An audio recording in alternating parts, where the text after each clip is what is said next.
Periode taklid dalam konsep Maqasid Al-Syariah. Assalamualaikum warahmatullahi wabarakatuh.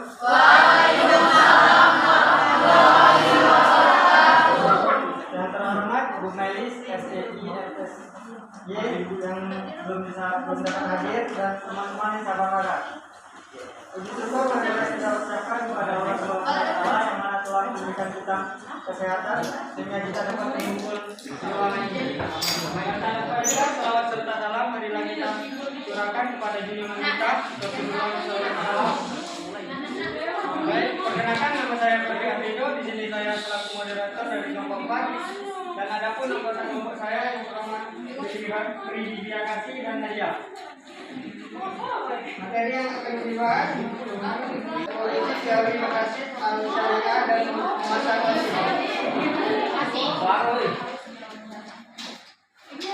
Mungkin saja pemateri yang pertama itu pendidikan Maqasid Al-Syariah dan wilayah kuliah ibadah yang akan dijelaskan oleh Ridhi Kasih.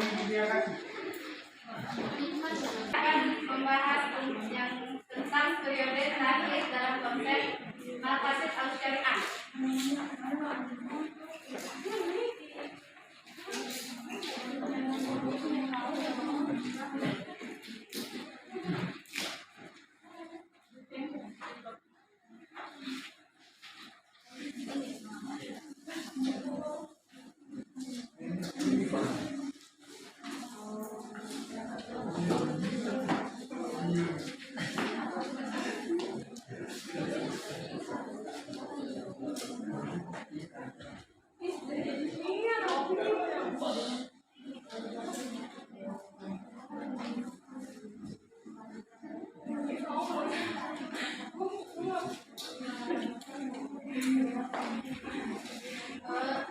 Setelah Al-Muji, karya dalam usul fikih mencuci dan yang berlaku adalah taklid atau mengikuti karangan-karangan ulama sebelumnya. Juga saya akan menjelaskan pengertian dari periode taklid. Periode taklid adalah mengikuti pendapat orang lain, mengikuti perkataan orang lain, mana asal pengambilannya, entah orang lain tadi benar atau salah, pokoknya asal mengikuti saja tanpa mengetahui dasar-dasar pengambilannya, tanpa berpikir. Periode ini disebut sebagai periode taklid karena para fuqaha pada zaman ini tidak dapat membuat sesuatu yang baru untuk ditambahkan kepada kandungan mazhab yang sudah ada, seperti mazhab Hanafi, Maliki, Syafi'i, dan Hambali, serta mazhab lain yang sudah mencapai tahap kemajuan dan sudah dibukukan bersamaan dengan ilmu syar'i dan yang lainnya. Pikiran dan pendapat Al-Midi kecuali hanya mengkritik sedikit. Ia mengatakan bahwa Maqasid Al-Syariah dibagi menjadi dua, yaitu daruri atau primer yang harus dipandang sebagai penjagaan terhadap 5 hal: penjagaan terhadap al-din, al-nafs, al-akal, al-nas, dan al-mal. Yang kedua, ghair al-daruri, tidak primer, yang bersifat suatu kebutuhan. Selanjutnya, Al-Baidawi 685 Hijriah juga mengikuti Al-Razi dengan membagi al-maqasid menjadi dunia dan akhirat. Begitu juga dengan Al-Asnawi 772 Hijriah banyak mengadopsi Al-Amidi dan Ibnu Al-Haji. Kemudian melakukan pengertian penguraian atau al-tarjihat dengan tidak menambahkan suatu catatan atau apapun. Pembahasan ulama pada masa ini berputar di sekitar perdebatan tentang mana yang lebih kuat di dalam penjagaan terhadap 5 hal daruriyah. Wahbah Zuhail berpendapat bahwa mazhab Maliki dan Syafi'i memakai istilah al-din, wa al-nafs, wa al-akal, wa al-nas, dan wa al-mal. Agama, jiwa, akal, keturunan, dan harta benda. Adapun mazhab Hanafi memakai istilah al-din, tuma al-nafs, tuma al-akal, tuma al-nas, tuma al-mal. Agama, kemudian jiwa, kemudian akal, kemudian keturunan, kemudian harta benda. Selanjutnya, penambahan hifz untuk Al-Kulliyat Al-Hamsah. Ibnu Al-Subki 71 Hijriah menambahkan penjelasan terhadap kehormatan atau harga diri Hizb al-Ir untuk Kulliyat Al-Hamsah. Subki menambahkan al-Ir sebelum al-Tufi 716 Hijriah dan al-Qurafi 694 Hijriah. Akan tetapi Syekh bin Asura di dalam bukunya Maqasid al-Syariah al-Islamiyah menolak hal ini dengan alasan bahwa al-Ir bukan termasuk kategori daruriyah, akan tetapi bisa dimasukkan ke dalam kategori hadiah. Seperti halnya Ibnu Asyura menolak menggunakan al-nasab dan lebih memilih al-nasab. Yang selanjutnya materi yang akan disampaikan oleh dia. Saya akan melanjutkan materi dari pendidikan.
Esensi Maqasid al-Syariah meraih kemaslahatan dan menghindari kerusakan.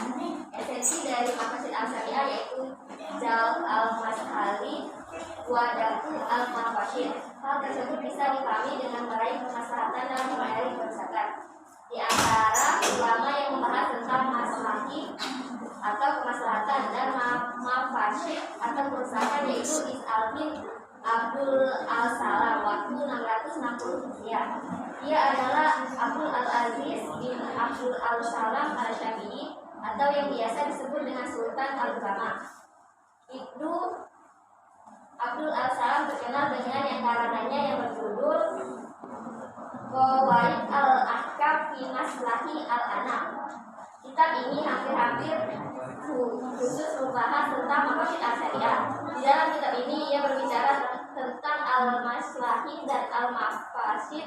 Inti dari pelaksanaan syariah adalah menggunakan kemaslahatan dan meninggalkan kerusakan, atau jalb al-maslahi wa dafu al-mafasid. Menurutnya, secara garis besar maqasid yang ada dalam Al-Quran adalah perintah untuk mencari kemaslahatan dan aspek-aspek yang mendukungnya, juga larangan membuat kerusakan beserta segala penyebabnya.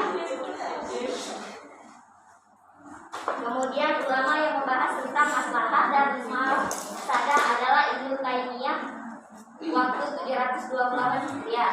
Ia adalah al-Imam Taqi al-Din Ahmad bin Taimiyah. Di dalam kitabnya yang berjudul Majmu' al-Fatawa, Ibnu Taimiyah banyak membahas tentang Maqasid al-Syariah. Menurut kitab Al-Majlis atau penjelasan tentang jual beli dari Sahih Al-Bukhari, kitab Al-Itisham, kitab Al-Ifadat wa Al-Insadat, dan juga kitab yang khusus membahas tentang Maqasid al-Syariah yang berjudul Al-Muwafaqat fi Usul al-Syariah. Sebuah kitab yang awalnya akan diberi judul Al-Tariq bin Asrar Al-Tafrif. Kemudian demi menghormati salah satu gurunya, maka Syatibi mengganti judul kitabnya menjadi Al-Muwafaqat fi Usul al-Syariah. Nama Syatibi disandarkan kepada Syatibah atau Syatibah, yaitu suatu daerah di Spanyol Timur yang dekat dengan Laut Putih Tengah.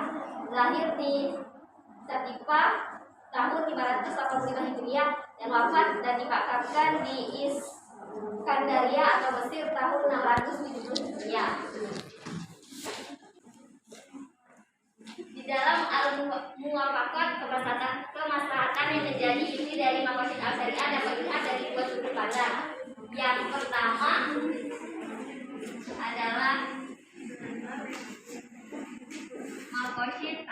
syariah atau tujuan Tuhan. Yang kedua, maqasid al-mukallaf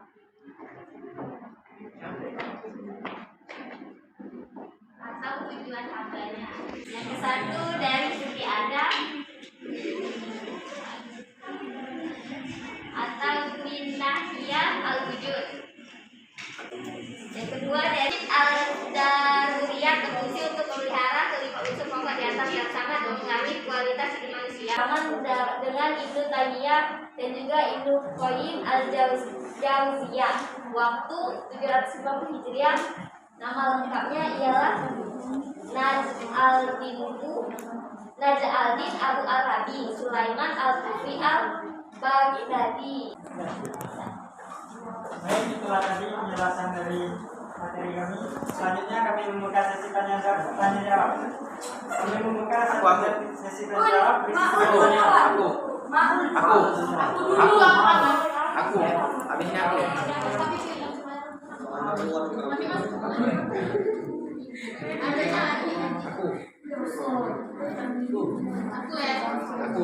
Kan di dalam buku ini dari dalam pokok 8 ingin bertanya, kan dalam buku ini ada Ibnu Abdul Salam berbeda dengan kebanyakan ulama dalam menguraikan pembahasan tentang maslahat. Itu kebanyakan ulama menguraikan mengurangi bahwa maslahat di dalamnya terkait dengan penjagaan terhadap mahal, maka Ibnu Abdul Salam mengurangi bagi usaha. Nah, di sini saya bertanya, apa alasan Ibnu Abdul Salam mengurangi pembahasan tentang maslahat? Assalamualaikum warahmatullahi wabarakatuh. Saya Muhammad dari kelompok 12 ingin bertanya. Pertanyaannya adalah, apa sebab terjadinya riwayat taklid terhadap perkembangan ekonomi Islam? Dan terima kasih. Assalamualaikum warahmatullahi wabarakatuh. Perkenalkan, nama saya Isyani Sanatun dari kelompok 2. Menurut saat ini, dalam kemaslahatan dapat diwujudkan terdapat 5 unsur, yaitu agama, jiwa, akal, keturunan, dan harta. Pertanyaannya, bagaimana cara penjagaan terhadap 5 unsur untuk memelihara kemaslahatan agar dapat diwujudkan, jelaskan, dan berikan contohnya? Terima kasih. Baik teman-teman, dari kami waktu untuk menjawab pertanyaan. Dijawab oleh Nadia. Baiklah, saya akan menjawab pertanyaan dari Isyani Sanatun. Pertanyaannya, bagaimana cara penjagaan terhadap 5 unsur atau agama, jiwa, akal, keturunan, dan harta untuk memelihara kemaslahatan agar dapat diwujudkan, jelaskan, dan berikan contohnya. Yang satu, dari segi ada atau minahiyah al-wujud, yaitu dengan cara menjaga dan memelihara hal-hal yang dapat melahirkan keberadaan 5 unsur tersebut. Contohnya adalah merencanakan perumahan dengan harga mencapai untuk kesejahteraan rakyat dalam rangka penjagaan terhadap jiwa. Yang kedua, dari segi tidak ada atau minahiyah al-adam, yaitu dengan cara mencegah hal-hal yang menyebabkan ketidakadaan 5 unsur tersebut. Contohnya adalah menghukum berat-beratnya pelaku kejahatan pencucian uang ataupun pelaku korupsi dana APBN dan pajak negara. Akibat kejahatan tersebut, maka menjaga jiwa, akal, ataupun keturunan akan sangat sulit dilaksanakan karena mereka mengoperasi dana untuk penyelenggaraan penjagaan terhadap jiwa, akal, ataupun keturunan. Bagaimana saudari Isyani? Baiklah, terima kasih. Belum jelas. Selanjutnya pertanyaan dari aku akan dijawab oleh Pertanyaan dari aku, apa sebab terjadi periode kaget dalam perkembangan ekonomi Islam? Ini saya sedikit mengkoreksi pertanyaan ini. Jadi kami membahas tentang periode kaget atau perkembangan secara perkembangan ekonomi Islam.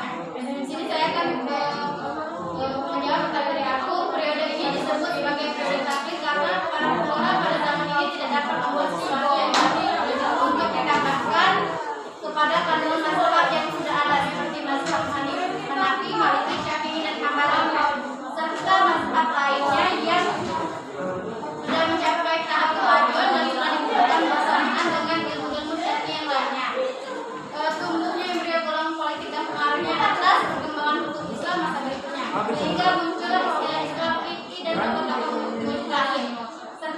pengaruh pemikiran hukum pada masa pasca kejumutan dan reaktualisasi hukum Islam di dalam dunia Islam. Apakah sudah jelas? Terima kasih.